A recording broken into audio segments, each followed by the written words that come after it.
Haji Dr. Ahmad Asri Lubis LCMA Al-Wasarani dipersilakan dengan segala hormat.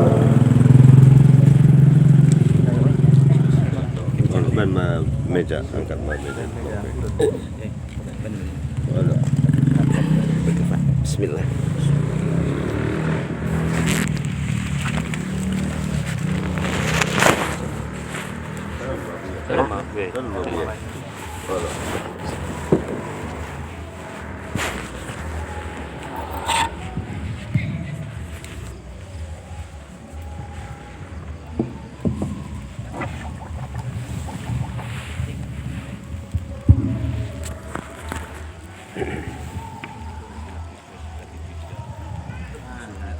Assalamualaikum warahmatullahi wabarakatuh.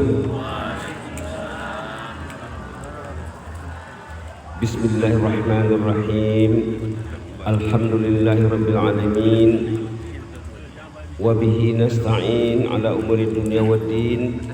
Wassalatu wassalamu ala sayyidina wa habibina wa syafi'ina wa maulana Muhammad wa ala alihi wa sahbihi wa sallim tasliman katsira bi rahmatika ya arhamar rahimin adada khalqihi ta'ala wa ridha nafsihi wa zinata arshihi wa midada kalimatihi kama yuhibbu rabbuna wa yarda.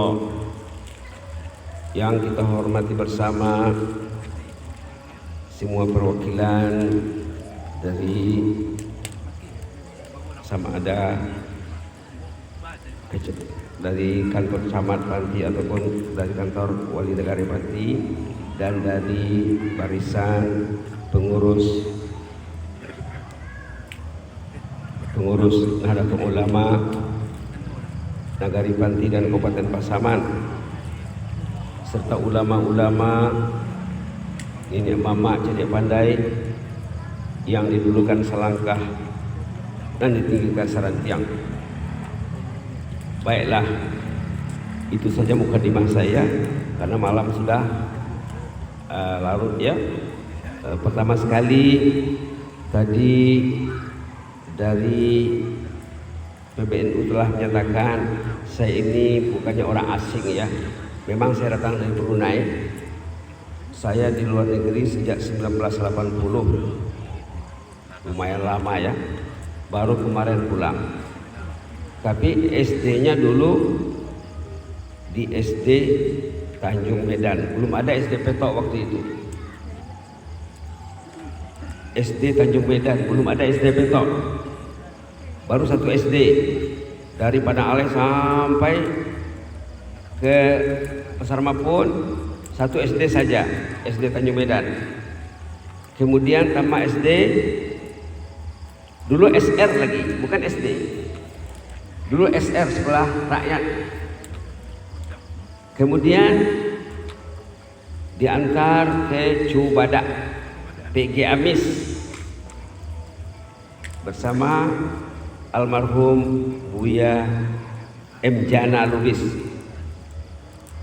Setelah menimba ilmu di PG Amis Cubadak, tamat sanawiyah, pindah ke Purba Baru.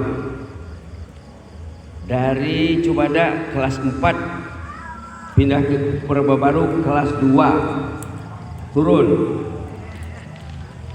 Subhanallah. Kemudian waktu naik kelas 4 pindah ke Nabundong. Itulah hubungannya dengan Nabundong. Kelas 5 pulang ke Purba, kelas 6 dan 7 di Purba Baru. Kemudian ditugaskan mengajar, bertugas di Madrasah Syariful Majlis Singengu, Kota Nopan. 78, 79, 80 3 tahun. 1978, 1979, 1980 di Madrasah Syariful Majlis Singengu, Kota Nopan. 1980 berangkat di Malaysia. Dalam setahun lebih di Malaysia, berangkat ke negeri Arab. Di sana belajar S1 dan S2. Sesudah itu selesai S2 di Arab, pulang ke Malaysia, ditugaskan sebagai tenaga pengajar dosen di Universitas Kebangsaan Malaysia UKM. Dari UKM beralih ke Brunei Darussalam 1996 sampai 2004. 2004 kembali ke UKM, Universitas Kebangsaan Malaysia, dan College Universitas Islam Negeri Selangor UIS yang sekarang diberi nama Universitas Islam Selangor UIS. Kemudian 2017 ke Brunei lagi, dosen di Universitas Islam Sultan Syarif Ali UNISA, dan seterusnya di College Universitas Sri Begawan Huku SB dari 2020, 21 dan 22. Itu secara ringkasnya ya. Jadi sudah 40 tahun lebih di luar negeri, tapi masih bisa bahasa Indonesia ya. Bahasa Mandailing bisa dope. Bahasa Minang boleh jo baru. Bisa jo. Bahasa Arab memanglah ya. Ana ata'allamu lughal arabiyyah fi baru, thumma fi Nabundong, thumma fi balad Arabi, thumma fi Malaysia. Wa ana atakhassas fi lughal arabiyyah, khususnya dalam bahasa Arab. Khususnya dalam bahasa Arab, dosen bahasa Arab. Dan bahasa Inggris juga minat. Bahasa Inggris juga minat. Begitulah secara ringkasnya. Jadi baru kemarin hari Jumat pulang dari Malaysia. Hari Jumat terbang dari Kuala Lumpur ke Padang, bermalam di Padang semalam. Hari Sabtu dan dipanggil oleh Buya Munir di Tinaga. Buya Munir kawan sebangku di Purbabaru. Kawan sebangku di Purbabaru. Kalau ada dulu Buya almarhum Ahmad Baki ya, yang di Semeterkis, itu abang kelas saya di Purbabaru. Baik, saya tidak tahu tadi acara ini digabungkan dengan peringatan Isra Mi'raj. Yang saya tahu tadi peringatan Harlah NU 1 abad ya. Bila bicara tentang peringatan Harlah NU ini, kita mengenang jasa ulama. Ulama-ulama kita yang disebut namanya tadi termasuk di baris depan oleh Kiai Haji Hasyim Asy'ari rahimahullah. Kita bila menyebut nama ulama, kita sebut rahimahullah. Yang kalau yang sudah meninggal, kalau yang masih hidup hafizahullah. Jangan kikir. Jangan kikir, itu adabnya. Kalau kita bilang pokoknya Ustadz Profesor Dr. Abdul Samad hafizahullah, disebut, itu adab dalam Islam. Kalau kita sebut ulama-ulama kita pendiri Nahdlatul Ulama rahimahumullah. Baik, bila bicara tentang perjuangan ulama, kita kena baca sejarah mereka. Membaca sejarah ulama wajib. Orang kalau ingin sukses kehidupannya, kalau ingin ketaatannya meningkat, kesalehannya bertambah, ketakwaannya semakin baik, bacalah sejarah ulama. Membaca sejarah ulama wajib. Membaca sejarah orang saleh wajib. Apa dalilnya? Dalilnya Al-Fatihah. Dalilnya Al-Fatihah. Dalam Al-Fatihah kita meminta ihdinas siratal mustaqim, siratal ladzina an'amta 'alaihim. Ihdinas siratal mustaqim, bimbinglah kami menuju jalan yang betul. Karena kehidupan kita banyak yang tidak betul. Kehidupan kita banyak yang tidak betul. Mungkin pagi betul, tengah hari enggak betul, ataupun malamnya enggak betul. Apalagi berinteraksi dengan medsos, banyak tak betul di dalam, banyak yang betul juga. Ingin membetulkan berinteraksian dengan medsos, mesti dalamannya, internalnya betul. Kalau internalnya nggak betul, hati bermasalah, nafsu bermasalah, akal bermasalah, nanti yang dia pegang, yang dia lihat dalam medsos yang tak betul. Jadi kalau ingin mengukur internal, kalau ingin mengetahui internal kita, apa yang kita pegang, apa yang kita lihat, apa yang kita pikirkan dalam 24 jam, itulah cerminan dari dalaman internal. Semua kita bisa tepuk dada, tanya selera, kata orang Melayu. Apa yang kita pegang? Adakah kita memegang kitabullah? Patutnya kitabullah wajib dibaca. Satu hari berlalu, kalau kitabullah tidak dibaca, berdosa. Zalikal kitabu la raiba fihi hudal lil muttaqin. Di awal alif lam mim. Di awal alif lam mim, alif lam mim. Zalikal kitabu la raiba fihi hudal lil muttaqin. Alif lam mim. Zalikal kitab. Kata ulama ya. Awal Baqarah itu, kata ulama, menjawab apa yang kita minta dalam Al-Fatihah. Kan sebelum Al-Baqarah, Al-Fatihah. Kedudukan dalam Al-Quran mula-mula sekali Al-Fatihah. Kalau bahasanya campur dengan bahasa Melayu, maafkan ya. Kalau bahasa saya dicampur dengan bahasa Melayu, ya sudah 40 tahun dengar Melayu atau boleh buat, tapi masih bisa sedikit. Ya, saya terasa yang bahasa saya dicampur dengan bahasa Melayu, tapi dipahami. Pernah saya ceramah di Pondok Pesantren Binaga, saya susah mau berbahasa Melayu. Kata anak-anak, Ustaz, bahasa Melayu saja, bahasa Malaysia saja. Kenapa? Kami hari-hari mendengar ipin-ipin, kami paham. Kata anak-anak, dirinya saya susah berbahasa Indonesia. Saya coba-coba tapi susah. Ustaz, tak usah susah-susah, bahasa Malaysia saja, kami paham. Kata anak-anak, baik ya. Dalam Al-Quran kita semua tahu surah pertama Al-Fatihah. Dalam Al-Fatihah di antara inti permohonan kepada Allah dalam Al-Fatihah, kita karena paham saat kita membaca Al-Fatihah kita tahu apa yang kita minta. Yang kita minta, ihdina as-siratal mustaqim. Nah, ini sekarang belajar Al-Fatihah. Bukan dari awal, dari ihdina saja. Ihdina as-siratal mustaqim.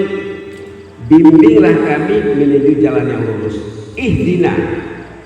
Lalu kata ulama dijawab, zalikal kitab. On mabukuna wo. Anggupun keruhamu bimbing, ditunjuki, diajar. Zalikal kitab. Inilah kitabnya.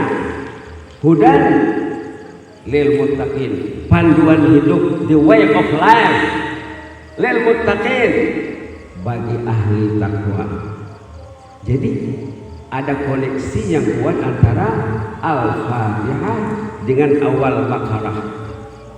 Permintaan dalam Al-Fatihah ihdinas siratal mustaqim dijawab dalam awal Baqarah sesudah alif lam mim, zalikal kitab. Ini bukunya. La raiba fihi, yakinlah dengan penuh. Tak usah diterjemahkan, tiada keraguan di dalamnya, ya susah nanti itu. Terjemahan yang senang, zalikal kitabu la raiba fihi. Ini bukunya, ini panduannya. This is the book. Kalau kita lihat terjemahan Inggrisnya, that is the book. Inilah bukunya.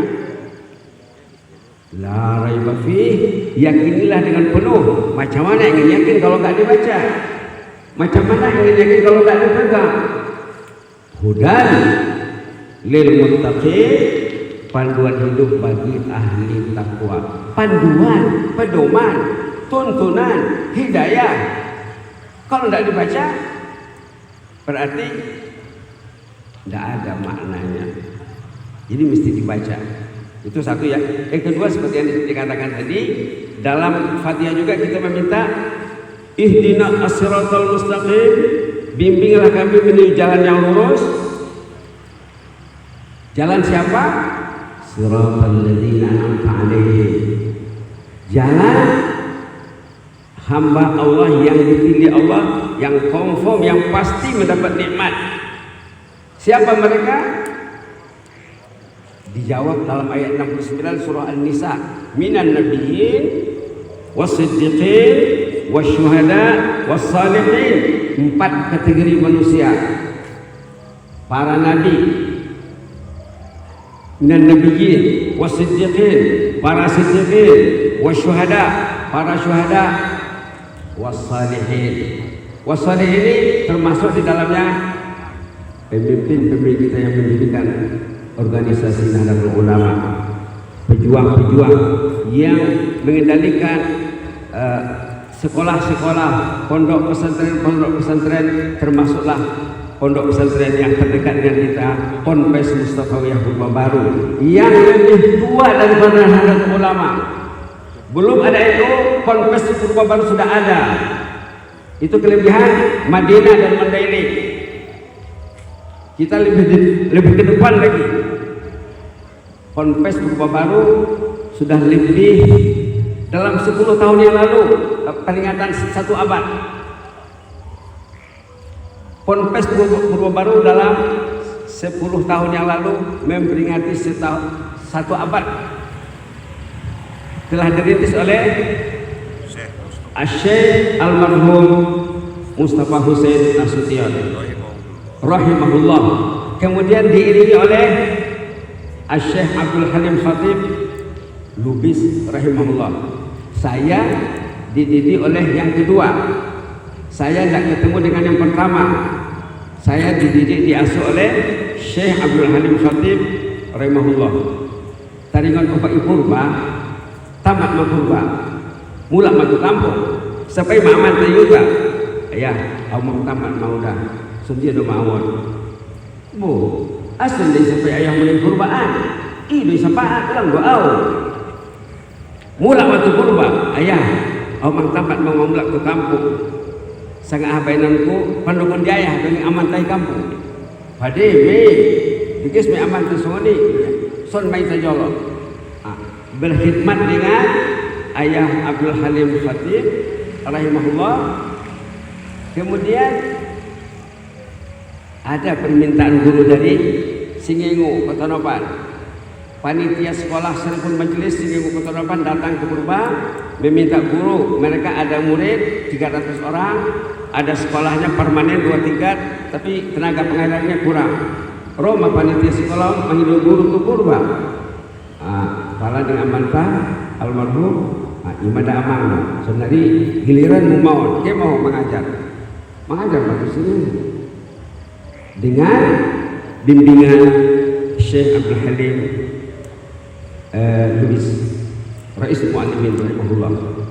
Dengan itulah terbukanya jalan ke Malaysia, terbuka jalan ke Arab, terbukanya lowongan kerja di Malaysia. Tidak susah mencari kerja. Tamat S2 di Libya, pulang ke Malaysia, hari ini berada di Malaysia, besoknya pergi ke Universitas Kebangsaan Malaysia. Di sana dikasih formulir, ya hari ini isi formulir, besok jadi dosen di sini.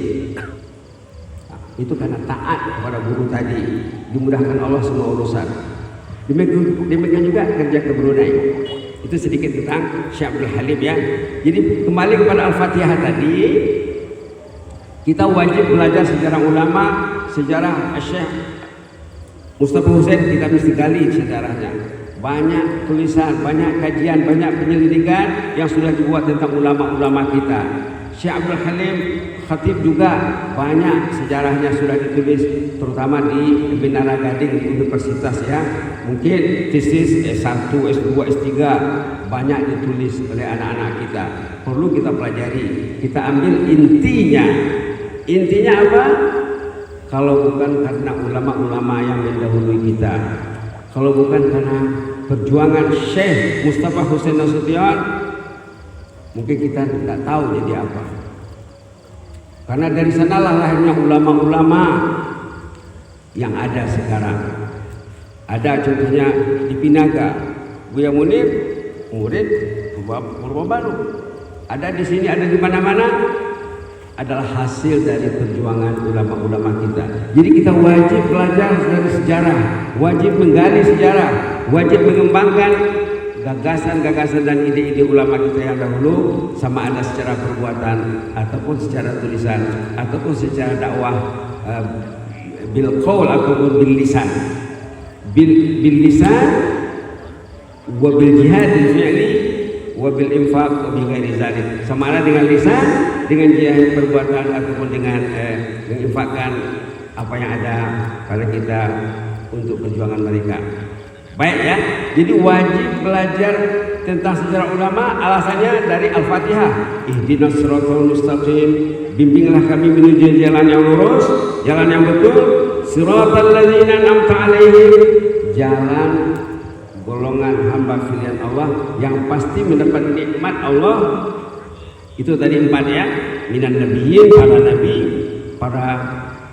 para siddiqin, para syuhada dan salihin. Salihnya termasuklah ulama-ulama kita.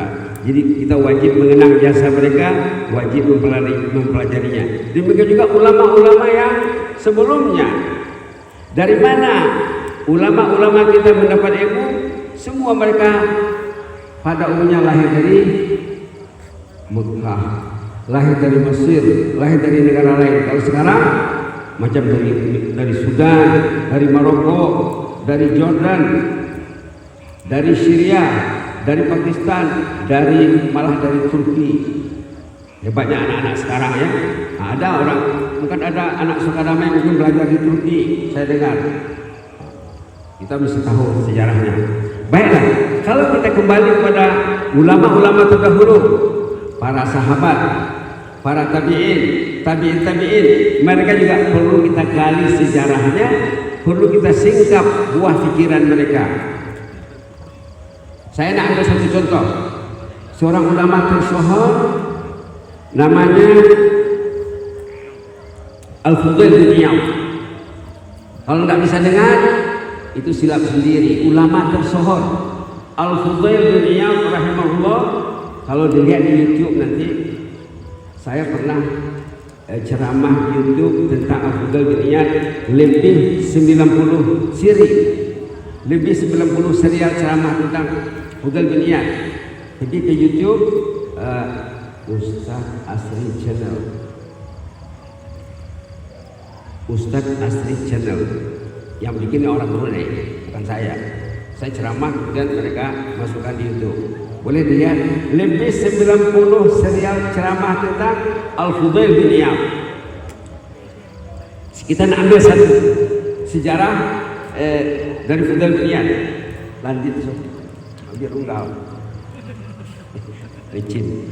Baik, satu hari Fudail bin Iyad jumpa dengan seorang penduduk, kalau di Malaysia dibilang warga emas, di Brunei dibilang warga emas, di Singapura dibilang warga emas. Warga emas di sana orang yang di atas 60 dipanggil warga emas. Kalau di Malaysia, di Brunei, di Singapura, anggo madung lewat 60 tahun umur ni, dari nangis yang ada amangi dipanggil warga emas, golden citizen. Dipanggil warga emas. Jadi Fudail bin Iyad terlihat seorang warga emas. Lalu ditanyanya, nah kita mau belajar pada hikmah ya. Kita belajar pada hikmah ulama, mudah-mudahan bermanfaat. Fudail bin Iyad terjumpa dengan seorang warga emas, ditanyanya, berapa usia bapak ya? Tanyanya usia, umur bapak sudah berapa? Kata warga emas tadi, umur saya sudah 60. Kalau saya sudah lebih 60. Kalau saya sendiri sudah lebih 60. Lalu kata Fudail bin Iyad, kalau umur bapak sudah 60, berarti pintu kubur sudah dekat pak. Kalau umur ibu sudah 60 atau 60 ke atas, kata Fudail bin Iyad, berarti umur ibu sudah di penghujung, hari sudah senja, mentari sudah hampir terbenam. Kata Fudail bin Iyad. Lalu si bapak tadi beristirja. Beristirja. Istirja itu artinya apa? Ada istirja. Hah? Istirja adalah istirja. Istirja, istarja'a, yastarji'u istirja'an. Harapan. Hah? Kembali harapan. Bukan, itu istirja itu. Ini daripada raja'a, bukan raja. Istirja, ini masih menarik kita ini. Malu dia mandoko nama main nanti dibutuh ya. Istirja itu membaca inna lillahi wa inna ilaihi raji'un. Itu artinya bapak tadi waktu ditanya berapa usianya dibilang 60 tahun. Kemudian dibilang oleh Fudel bin Iyad, kalau umur bapak sudah 60 tahun berarti pintu kubur sudah dekat Pak. Bapak tadi inna lillahi wa inna ilaihi. Ima istirja. Istirja orang lain. Malu mendokon nanti betulnya orangna. Bukan ini membuka adalah istirja, membaca inna lillahi wa inna ilaihi raji'un. Berapa umur bapak? Sudah 60. Berarti jatah hidup bapak sudah hampir habis. Lalu si bapak tadi inna lillahi wa inna ilaihi raji'un. Lalu ditanya oleh Fudel, tahu nggak bapak apa maksud inna lillahi wa inna ilaihi raji'un? Ditanya lagi, sesudah ditanya usianya berapa, dijawab, kemudian dijawab dengan istirja, tanya lagi, apa sih maksud inna lillahi wa inna ilaihi raji'un? Bapak tadi macam mau menjawab, tapi macam ragu. Banyak orang Minang, bak si bisu barasiat, tara selai tidak takatokan. Si bisu itu si bisu barasiat kami menghiyo, indah menghiyo, nak mengecek tak kecean. Lalu kata Fudel bin Iyad ini untuk kita semua ya, kita mengambil yang akibat daripada kata hikmah ulama besar. Kata Fudel bin Iyad, maksud innalillahi itu maksudnya saat bapak kembali kepada Allah, nanti bapak akan ditanya Allah tentang usia yang bapak tempuh. Kalau orang itu mati, semua kita akan mati, kita akan ditanya Allah satu persatu, one by one, fardan. Mula-mula ditanyanya berapa usia bapak, berapa usia ibu. Pertanyaan pertama. Pertanyaan kedua, masa muda bikin apa? Waktu remaja dulu bikin apa? Pertanyaan kedua. Pertanyaan ketiga, berapa penghasilan dan kemana dibelanjakan? Kan sering kita dengar di khutbah Jumat, sering didengar. Pertanyaan keempat, ilmu yang ada sama bapak, macam mana pelaksanaannya? Mada amila bima alima. Lalu Fudel tadi masih semakin tersudut, semakin susah perasaannya. Wah, susah ini. Sudah umur 60 baru ingat mati. Kemudian semuanya akan ditanya lagi nanti. Wah, susah banget ini katanya. Lalu dia tanya apa? Apa solusinya ya? Apa penyelesaiannya? Orang tadi bila dibimbing dia tidak marah. Lalu ditanyanya, macam mana penyelesaiannya? Apa solusinya? Kata Fudel, very easy, sangat senang sekali. Kalau Anda ingin solusi dengan Allah, Anda tahu usia Anda sudah lanjut, Anda lalai, sekarang mau selesai dengan Allah sebelum tutup usia, itu gampang sekali katanya. Inilah sekarang yang mau dikongsi dengan Bapak dan Ibu. Kebanyakan kita lalai, lengah, dan masih lalai lagi. Sekarang kita sudah diingatkan. Macam mana penyelesaiannya? Kata Fudel, caranya ubah lembaran hidup. Kita mengubah lembaran hidup. Yang kemarin tidak pegang Quran, sekarang bukalah Quran. Yang kemarin tidak tahajud, sekarang berniatlah untuk tahajud. Yang kemarin berat langkah ke masjid, sekarang ringanlah langkah ke masjid. Orang itu kalau mengubah cara hidupnya dari lembaran yang tak tentu menjadi lembaran yang baik, kata Fudel, lembaran yang tak baik itu akan dihapuskan Allah, akan di-delete, akan dipadam, akan dibersihkan. Dan dalam lembaran yang kotor, yang sudah bersih, diisi pahala. Memang ada ayatnya dalam Quran, dalam surah Al-Furqan, illa man taba wa amana wa amila salihan fa ulaika yubaddilullahu sayyi'atihim hasanat wa kana Allahu ghafurur rahima. Orang itu kalau sudah bertobat dari kesilapan yang lalu, sekarang dia ingin membuka lembaran baru bersama Allah, lembaran lama akan dipadam, akan dihapus, akan di-delete, akan ditulis di dalamnya pahala yang banyak. Yubaddilullahu sayyi'atihim hasanat. Yang kotor dibuang, sesudah bersih lembarannya diisi pahala di sana. Itu dalam surah Furqan.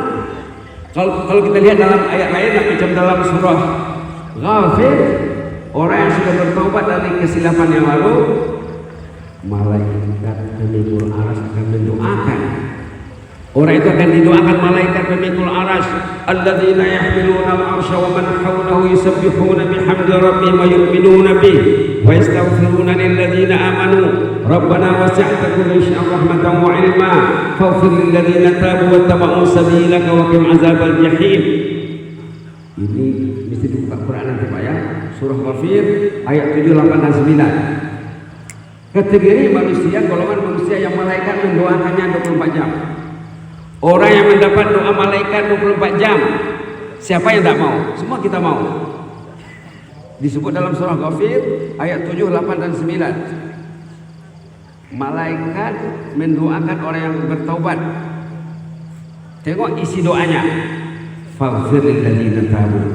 Ampunkan dosa mereka yang bertobat itu ya Allah. Kemudian waqim azabal jahim. Lindungi mereka daripada azab neraka. 2. Yang ketiga, Rabbana wa adkhilhum jannat. Ya Allah, masukkan mereka ke dalam jannah dengan bersama ayahnya, ibu, datuk, nenek, kakek, ompong nia sudah terus tuginjak, anaknya, menantu, cucu, cicit, keturunannya. Begitu dalam Quran. Kemudian sahabat seperjuangan didoakan malaikat dengan berkat seorang sahabat yang saleh. Masukkan mereka ke dalam jannah-Mu ya Allah bersama ayah, ibu, datuk, nenek, anak cucu, pasangan hidup, sahabatnya juga, dan pelihara mereka daripada segala mara bahaya. 4 kandungan doa malaikat agar dosanya diampun, agar terhindar pada azab neraka, agar masuk surga bersama rumpun keluarga, dan agar terhindar pada mara bahaya termasuk COVID-19 ataupun Corona. Sudah ada doanya dalam Quran. Sudah ada dalam Quran doanya. Surah Ghafir. Ayat berapa tadi? 7, 8 dan 9. Surah Ghafir ini surah sesudah surah Az-Zumar. Diawali dengan Hamim. Hamim tanzilul kitabi la raiba fihi min rabbil alamin. Itu awalnya. Nanti dilihat di bawah, doa malaikat pemikul aras. Doa ini cantik kalau kita gunakan untuk doa harian. Sekarang saya doa ya. Rabbana wasi'ta kulla syai'in rahmatan wa 'ilma faghfir lil ladzina tabu wattaba'u sabilaka wa qihim 'adzabal jahim. Rabbana wa adkhilhum jannati 'adnin allati wa'adtahum wa man salaha min abaihim wa azwajihim wa dhurriyyatihim innaka antal 'azizul hakim. Wa qimus sayyi'at wa man taqis sayyi'ati yawma idzin faqad rahimtah wa dzalika huwal fawzul 'azim. Amin ya rabbal alamin. Itu doanya. Cantik Bapak amalkan. Itulah doa malaikat untuk insan-insan mukmin yang bertobat kepada Allah. Dia ingin baik, dia ingin menukar lembaran hidupnya. Kebetulan setelah kita memperingati harlah Nahdlatul Ulama yang ke-100 ya, dan digabungkan juga dengan peringatan Isra Mi'raj. Baik, seorang ulama bernama Yahya bin Mu'az Ar-Razi dalam mentafsirkan ayat ini, bisa dilihat dalam tafsir Al-Imam Qurtubi Al-Jami' li Ahkamil Quran namanya. Di sana disebut, kata Yahya bin Mu'az, ayat surah Ghafir ini 7, 8 dan 9 ayat perlindungan yang mantap dalam Al-Quran. Kalau kita ingin dilindungi, kalau kita ingin melindungi suami, ingin melindungi istri, ingin melindungi anak, baru main, babere, cucu, cicit, dan rukun keluarga. Kalau ingin memelihara mereka, melindungi mereka, menjaga mereka, menyelamatkan mereka, inilah ayatnya, kata Yahya bin Mu'adz Ar-Razi. Jadi kita kan mesti baca, mesti semak. Barangkali inilah di antara pesan ulama. Selain ulama kita yang mendirikan Nahdlatul Ulama, kita kena semak juga ulama-ulama terdahulu yang jumlahnya jutaan. Kalau ingin menempuh perjalanan yang baik dalam kehidupan ini, semaklah sejarah ulama. Kita baru bilang sedikit tentang gagasan Fudail bin Iyad yang saya bilang tadi. Saya sudah berceramah tentang Fudail bin Iyad, tentang kata-kata hikmahnya, lebih 90 serial ada di YouTube, bisa disemak ya. Jadi balik rumah nanti bisa disemak bersama. Ustaz Asrinya jangan lupa subscribe. Nah, jangan lupa subscribe, insyaallah. Mudah-mudahan hubungan kita berlanjut. Itu saja yang dapat saya sampaikan. Segala kelemahan dan kekurangannya mohon maaf. Mudah-mudahan kita berhimpun di dunia ini dalam taman jannah, nanti berhimpun di jannah. Kata ulama, orang yang mendekati ulama semasa hidup, nanti ulama akan mencarinya di hari pembalasan. Orang alim nanti di hari kiamat, saat masuk jannah dia ada checkpoint. Ulama kalau masuk jannah disuruh berhenti. Pak, berhenti dulu di sini. Pastikan orang-orang yang mau Bapak bantu selamat semuanya. Tidak disuruh masuk. Ulama saat masuk jannah ada checkpointnya di padang mahsyar. Kalau orang biasa itu masuk. Orang-orang biasa masuk jannah masuk. Tiba giliran ulama katanya suruh berhenti. Katanya pastikan orang-orang yang Anda bantu, kalau perlu dibantu pastikan selamat. Kemudian kalau sudah berada dalam jannah, kalau sudah masuk surga, orang saleh, orang adil, dia mencari lagi di sana. Di padang mahsyar dia membantu mensyafaatkan. Dalam jannah dicari lagi. Ijal kia gondongannya apa di dunia. Lalu kiamat. Kalau ada yang sudah bertobat, minta tagih ya supaya mampu tunasada ya Allah, itu teman baik saya dulu di dunia Allah, sama-sama berjuang dalam organisasi Nahdlatul Ulama ya Allah. Manalah enak saya duduk di jannah kalau teman itu belum ketemu lagi. Pala menurut cerita naik dalam tafsir, dijalakan ma'rufana sangkot di jahannam. Ibio maisi fulan bin fulan, sahabatmu mencarimu di jannah, kamu diarahkan disuruh keluar ini. Pala ida ahlun nar melihat, wah kenapa keluar itu? Kata malaikat, ada sahabatnya mencarinya di jannah, kehilangan. Lalu ahlun nar, fama lana min syafi'in wala sadiqin hamim. Ayat dalam surah Syu'ara ayat 99 dan 100. Lihat nanti. Fama lana min syafi'in. Wah, si alam sih tidak ada yang beri syafaat saya, tidak ada mendekati ulama, tidak ada kenal dengan ulama, tidak ada khidmat dengan ulama. Fama lana min syafi'in. Tidak ada yang beri syafaat. Wala sadiqin hamim. Teman akrab pun tidak ada ulama, teman akrab dengan dia. Tidak ada ulama yang mencarinya. Maka beruntunglah orang yang bernaung di bawah Nahdlatul Ulama. Mari kita sama-sama mencari ulama yang dekat di hati, dekat di mata, ataupun jauh di mata, dekat di hati. Doakan mereka, dekati mereka, dengar nasihatnya, ikuti ajarannya. Mudah-mudahan kita selamat, mudah-mudahan kita selamat dunia akhirat. Amin. Allahumma zidna wa la tanqusna. Allahumma zidna wa la tanqusna, wa akrimna wa la tuhinna, wa a'tina wa la tahrimna, wa athirna wa la tu'sir alaina, wa adina wa arba'na ya karim. برضاك من سخطك وبمعافاتك من عقوبتك ونعوذ بك منك لا نحصي ثناء عليك أنت كما أثنيت على نفسك يا حي يا قيوم برحمتك نستغيث أصلح لنا شأننا كله ولا تكلنا إلى أنفسنا طرفة عين سبحان ربك رب العزة عما يصفون وسلام على المرسلين والحمد لله رب العالمين تقبل الله منا ومنكم.